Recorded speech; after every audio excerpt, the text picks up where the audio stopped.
Well, I think everyone here would agree that this morning has been a really stimulating opportunity for everyone to hear speeches on a wide range of economic policy and analysis, and I think there was a sprinkling of heresy to keep us awake as well.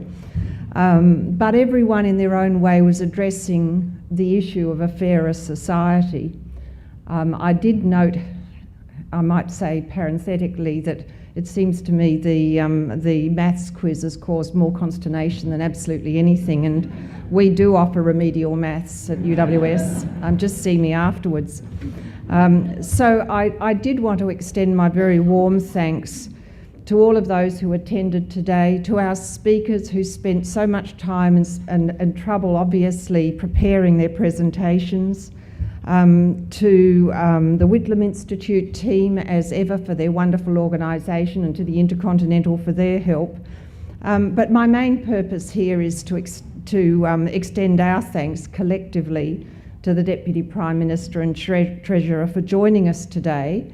There was a lot of nervousness about the demands on his time, but it is a mark, I hope, of his priorities that he was able to come today. We really do thank him very warmly. It was a wide-ranging and insightful speech on economic management and security, and on the role of government in distributing the benefits of productivity fairly in society. Just a word on UWS. I think most people here would know that we have 6 campuses in the most rapidly growing urban region of Australia, but it's a region in which opportunity and prosperity are very unevenly spread. We see real poverty, Indigenous disadvantage, unemployment, and stark educational differentials. These are all part of our reality, but it's our mission, and we express this often, to make a difference, to make a palpable difference in the fairness of the society which we serve. And I think the Deputy Prime Minister's speech gives us a national perspective on those issues, and certainly gives us some pointers to those imperatives which matter in our region. So I do thank him very warmly. It's been wonderful having you here today. And to all who've come, please join me in thanking the Deputy Prime Minister and Treasurer. As Director of the Whitlam Institute, it falls to me to formally close this morning's proceedings. In doing so, I hadn't planned to make any points, but I can't resist really.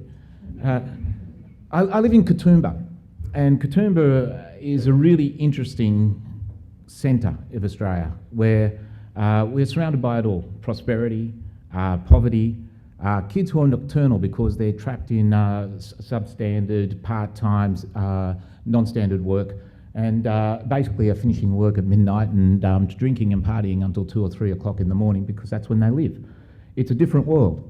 And today's discussion is at the very heart of that world, and I think it's imperative for us to maintain the link between the policy reforms we talk about and the people they are intended to serve. And today's discussions, I think, came to the heart of those issues in many respects by painting a big picture, some of the ideas that were thrown out that we need to grapple with, questions about why some directions were taken and not others. And I think the Deputy Prime Minister's outline of the importance of basic fundamental structural reforms to providing a secure and prosperous and fairly shared national prosperity.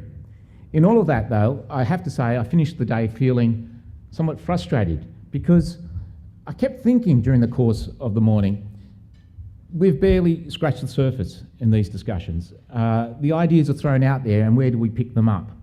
How do we actually develop true national conversation around these important policy areas? How do we overcome the necessity that seems to be upon us all as we develop quick fix 24/7 type of policy responses? And in that I'm talking about us who are involved in policy development, not just our politicians and not just our media.